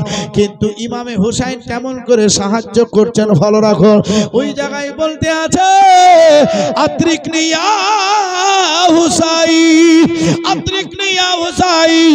হুসাইন বলতে আছে আল্লাহর পবিত্র কোরআনকে বন্ধ করে দিয়ে মুসাল্লাকে রেখে দিয়ে আমি একবারে দৌড়ে আমি আমার ভাই আব্বাসের কাছে পৌঁছে গেলাম। আব্বাস ঘোড়া থেকে এইভাবে ঢলে ঢলে চলে যায়, আমি তাকে মাটিতে লাগতে দিন না রে। আমি আমার হুসাইন দুই হাতে এইভাবে বাড়ায় আমার ভাই আব্বাসকে আমি ধরে নিয়ে সিনায় লাগিয়ে নিলাম। ভাই আমার দিকে তাকায়, ভাই আমার দিকে তাকায়, আমার হাতে হাত দিয়ে বলতে আছে ভাই শেষবারের মতন তুমি আমাকে তওবা পাঠ করিয়ে দাও। আস্তাগফিরুল্লাহ রাব্বি পাঠ করা হলো। ভাই একবার তুমি কালেমা পড়িয়ে দাও। কালেমা পড়িয়ে দেওয়া হলো। ভাই তোমার হাত একবার বায়াতে তুমি নিয়ে নাও। আর সকিনার কাছে পৌঁছানো হলো না। সকিনাকে কথা দিয়েছিলাম রে ভাই, আমি আসার পরে তোমাকে পানি পান করাই দাও। আজকে সকিনার কাছে আমি মিথ্যাবাদী হয়ে যাই। ভাই ও সকিনার কাছে যাওয়ার পরে খবর এখানে করে দিও, তোমার চাচা দুনিয়া তার নাই, তোমার চাচাকে আল্লাহর ওয়াস্তে তুমি ক্ষমা করে দাও। আজকে তোমার পানি আনতে গিয়ে শহীদের জাম পান করেছে। সব কথাবার্তা বলার পরই এবার দেখেন আব্বাস সেই জায়গাতে শহীদের জাম পান করবে। আব্বাস একবার আল্লাহু আকবার বলে চিৎকার দিয়ে উঠলো আর নবীর নাম নিয়ে শেষ নিঃশ্বাস ত্যাগ করলো। আমরা সকলে পড়ি ইন্না লিল্লাহি ওয়া ইন্না ইলাইহি রাজিউন। চোখগুলা যখন খুলে আসে হযরত ইমাম হুসাইন হাত দিয়ে নিজের চোখগুলাকে বন্ধ করে দিলে। হযরত ইমাম হুসাইন দেখেন লাশটাকে নিয়ে আসার পরে একটা জায়গায় জমা করে দিলে। হযরত ইমাম হুসাইন বলে আমার সঙ্গে যে সমস্ত ভাইয়েরা গিয়েছিল আজ তারা তো একটা একটা করে সবাই চলে গেছে রে, আরো যারা ছিল সবাই চলে গেছে, আর বাকি বলতে কেউ নাই। আপন বল জাইনাবকে বলতে আছে বল, বলে আমার সঙ্গে তার কেউ নাই। কারবালার মাঠে আমি চলে গেলে আর কারবালাতে কাউকে ডাকা হবে না, কিন্তু বোনেরে তোমাদের উপরে প্রথম হামলা চলে আসবে, তাই তোমাকে শেরের মতন দাঁড়িয়ে থেকে এই সমস্ত মহিলাকে গোছিয়ে নিয়ে মদিনাতুর রাসূল চলে যেতে হবে। তাই আমি তোমাকে সব কিছুরই দায়িত্ব দিয়ে দিলাম। আমার আব্বা নানারা যা আছে সেগুলা তুমি আমাকে পরিয়ে দাও। ইমামে হুসাইন যখন রেডি হয়ে যায় আবার জাইনাব কান্দনের আওয়াজ শুনতে পেলেন। জাইনাব বলেন ভাবি জানের কাছে যখন উপস্থিত হলাম ছোট্ট বাচ্চা আলী আসগার কাঁদে রে, আপনার পানির জন্য কাঁদতে আছে। হায়রে আলী আসগার একবার মাসুম বাচ্চা কিছুই জানে না, এই মাসুম বাচ্চা পানির জন্য কাতর হয়েছে। ওই বাচ্চাকে দেখেন জাইনাব কাপড়ের তলে লুকিয়ে নিয়ে ভাইয়ের কাছে আসার পরে বলতে আছেন ভাই আপনার কাছে এখন পর্যন্ত কিছুই চাইনি, আমার ছেলেদের জন্য আপনার কাছে কোনো এতরাজ করি নাই, আমার ছেলের জন্য আপনার কাছে আমি কিছু চাই নাই। আমি একজন শহীদের মা হয়েছি, আমি এক বেটাদের শহীদের জাম পান করিয়ে শহীদের মা হয়ে গেছি। নবীর সম্মুখে আমি খুশি মনে দাঁড়িয়ে থেকে বলতে পারবো, তবে ভাই রে আমি ভাবিদের জন্য চাইতে আসিনি, অন্য অন্য ভাতিজাদের জন্য চাইতে আসিনি, শুধুই মাত্র ছোট্ট লাট্টা যার নাম হচ্ছে আলী আসগার 1 বছরকার বাচ্চা, এই বাচ্চার জন্য তোমার কাছে একটু উপস্থিত হয়েছি। আয় ভাই রে ওই কারবালার মাঠে যুদ্ধ করে যাওয়ার আগে এই বাচ্চাটাকে তুমি একটু পানি পান করিয়ে দাও। পানি পান করিয়ে দিবে, আমি ভাবি জানের হাতে দিয়ে দিব, তারপরে তুমি কারবালা মাঠে যুদ্ধ করতে চলে যাবে। কথাটা বলা হলো হযরত ইমাম হুসাইন বাবা একবার শর্ট করে বাজি শুনেলেন, আর দান মুঞ্জাই দিবেন না হি দিবেন না বাবা। এবার কথাটা একটু তাড়াতাড়ি শোনাল। হযরত ইমাম হুসাইন দেখেন আলী আসগারকে কোলে নিয়ে মশকটা নিয়ে ঘোড়ার উপরে সওয়ার হয়ে চলে গেল। যাবার পরে বলল যুদ্ধ নয়, শুধুই মাত্র তোদের কাছে একটা আরজি নিয়ে এসেছি। এই দেখ ছোট্ট একটা বাচ্চা রে, একটা ফুটফুটা নুরানি চেহারাওয়ালা বাচ্চা, যার চেহারায় চাঁদে দাগ আছে কিন্তু বাচ্চা চেহারায় দাগ নাই। বাচ্চাটা এত সুন্দর, যেই বাচ্চাটাকে দেখে রে আজকে আল্লাহর ফেরেশতারা পর্যন্ত মুচকে হাসে। যেই ফেরেশতার জন্য আজকে যেই বাচ্চাটার জন্য আজকে হুরিরা কালাকালি করে পাগল হয়ে গিয়েছিল, সেই বাচ্চাটা পিপাসায় কাতর রে। এই কারবালা সম্বন্ধে বাচ্চাটা কিছুই জানে না, সেই জ্ঞানটা তার কাছে এখনো আসেনি। এই বাচ্চাটাকে তোরা একটু আল্লাহর ওয়াস্তে পানি পান করিয়ে দে, কিন্তু দেখেন কেউ পানি দিতে রাজি হলো না। হুসাইন বলছে আমার কোলে আছে তার জন্য দিতে রাজি হও না। বাবাজি গরম বালি, এই দেখেন লাল বালি, একটু সূর্যের তাপ পড়ে গেলে অত্যন্ত গরম হয়ে যায়। এই বালির ওপরে পা দিয়ে দুপুর বেলায় চলা সম্ভব হয় না। আজকে দেখুন এই বালির ওপরে হযরত ইমাম হুসাইন সাদা খানা কাপড় বিছিয়ে দিয়ে ওই বাচ্চাটা খালে গায়ে ছিল রে বাবা, ওই বাচ্চাটাকে শুয়ে হযরত ইমাম হুসাইন দেখেন একজন পিছন দিকে চলে গেল। হযরত ইমাম অপেক্ষা করে, ওই বাচ্চাটা রেখে আসলাম, তোমরা পানি পান করিয়ে দাও, ওই বাচ্চাটাকে তোমরা জি ভরে পানি পান করিয়ে দাও। অনেকক্ষণ ধরে হুসাইন দাঁড়িয়ে আছে রে বাবা। কিন্তু বাচ্চাটাকে এখনো পানি দেওয়া হলো না। তারা দেখেন তারা মস্তিষ্কে কথাবার্তা বলছে, হাসছে, খেলছে, সব কিছুই করে। ইমাম হোসেন বলছেন আমার ছোট্ট ছেলে মাসুম বাচ্চা কিছুই জানে না। এই বাচ্চাটা এত হাত পা দেখেন মাটিতে বাড়ি দিচ্ছে, অর্থাৎ তার পিঠের গরম সহ্য হচ্ছে না রে মা। হযরত ইমাম হুসাইন দৌড়ে এসে নিজের বাচ্চাকে দেখল যখন এইভাবে কোলে উঠিয়ে নিল, পিঠের দিকে ছোট্ট ছোট্ট ফুসা পড়ে গেছে বাগো। বাচ্চাটাকে ইমাম হুসাইন সুন্দর করে বেঁধে দিলে, আবার ঘোড়ার উপর সবার হয়ে পিছন দিকে চলে আসলেন। বলতে আছেন আল্লাহ গো, এই মাসুম বাচ্চাকে তারা এখনো পানি দেয়নি, তাদের দিলে একটু দয়া মায়া বলতে কিছুই নাই। ওই বাচ্চাটাকে যে কৌশলে আমাকে পানি পান করাই দিতে হবে। তাই বাচ্চাটাকে কাপড় দিয়ে শক্ত করে ঘাড়ের সঙ্গে বেঁধে নিয়ে ঘোড়াকে বলল, ঘোড়া রে ওই ফোরাত নদীতে নামার পর বাচ্চাটার পানির ব্যবস্থা করব, তারপরে এসে আমি ইসলামের জন্য যুদ্ধ করব। ইমাম হুসাইনের রক্তের গ্রুপের সঙ্গে মিল আছে বাবা, হাজারো লোক শহীদ হয়ে গেল, যুদ্ধ কিন্তু এখনো বন্ধ হয় নাই। বাজি হাজারো কথা আপনাদের সম্মুখে শোনালেও এখনো জালসা কিন্তু বন্ধ হয়ে যায় নাই। ওই কারবালার মাটিকে যতক্ষণ পর্যন্ত জাফরাবাদের মানুষ আমরা সালাম না করব, ততক্ষণ জালসা কিন্তু বন্ধ হবে না। ততক্ষণ বাজি কারবালার মাঠে যুদ্ধই যুদ্ধ চলবে, একবারে ঘামগুসান যুদ্ধ চলবে। তেরে নসলে পাক में है बच्चा बच्चा नूर का, तू है आईने नूर, तेरा सब घराना नूर का। कितने बिखरे हुए हैं मदीने के फूल, कितने बिखरे हुए हैं मदीने के फूल। करबला तेरी किस्मत पे लाखों सलाम, जोरे बोलুন সুবহান আল্লাহ। আমার বাপজি ভাই হযরত ইমাম হুসাইনের শক্ত করে নিয়ে এবার ঘোড়াকে পায়ে রেডি যখন ইশারা করা হলো, এবার দেখেন ঘোড়া একবারে ঝাঁপিয়ে গিয়ে ওই ফোরাত নদীতে পানি নেমে গেল। বাপজি আবার ইমাম হুসাইন বলেন আমার 3 দিন তব দেখে আমার পানির টান চলে এসেছিল, আমার বাজি পানির টান চলে এসেছিল, কাছাকাছি পানি দেখার পরও কিন্তু আমি দেখলাম কেউ পানি পান করে নাই, সবাই তো এইভাবে শহীদ হয়ে গেছে শুধুই মাত্র আমার ভালোবাসায় এক আল্লাহর দ্বীনকে রক্ষা করার জন্য। ইমামে হুসাইন তিনি বলে আমি পানি পান করলাম না। আমার ছোট্ট ছেলে আলী আসকার বলতে আছে আব্বু একবারে পানির কাছে চলে এসেছি গো আব্বু, তাড়াতাড়ি তুমি আমাকে একটু পানি পান করিয়ে দাও, আমার মুখে একটু পানি দিয়ে দাও গো আব্বু।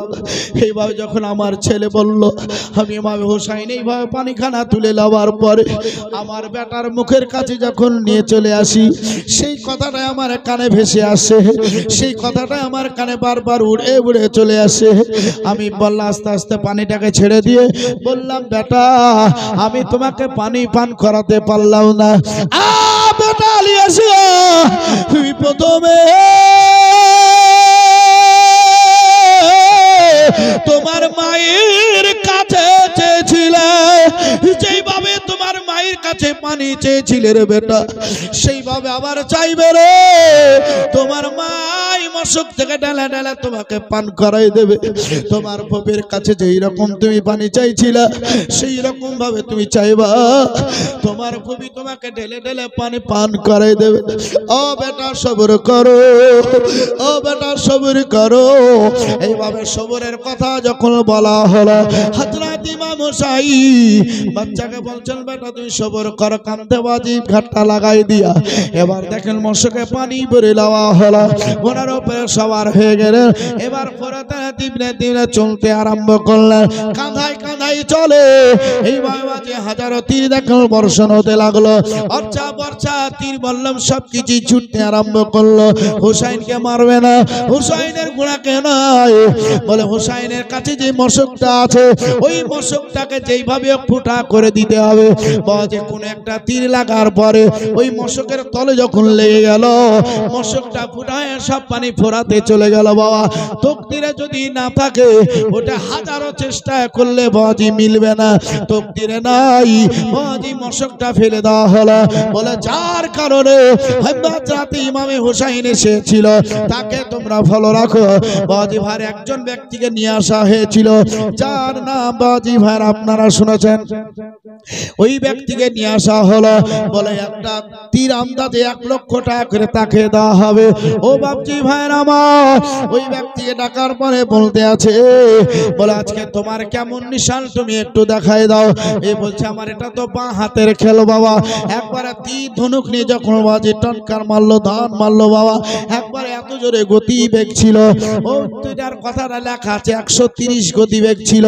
ওই তীরটা আস্তে আস্তে হযরত ইমামে হুসাইন বলে, আমি এই তীরগুলোকে উড়িয়ে দিলে আমার বেটা আলী আসগার কি কখনো ডান কাঁধে, কখনো বাম কাঁধে, কখনো আমি নিচে উপরে সব রকম করে, কিন্তু এবার আমার ডান কাঁধে রেখেছে। পিছন থেকে তীর আসছে, ওই তীরখানা ইমাম হুসাইন আমি উড়াতে পারি নাই। ওই তীরখানা এত গতিবেগ, ওই তীরখানা হীরক চূর্ণ 20 মাকা তীর ছিল। ওই তীরখানা একবারে গতিবেগে এসে বাবাজি আলী আসগার হলকমে যাবার পরে গেতে গেল। এই এত জোরে তীরখানা ছিল। আলী আসগার যখন এইভাবে পড়ে যাচ্ছিল, হযরত ইমামে হুসাইন হাতে এইভাবে যখন ধরে লাই, বেটার গলায় দেখতে পাচ্ছে একখানা তীর লাগা আছে।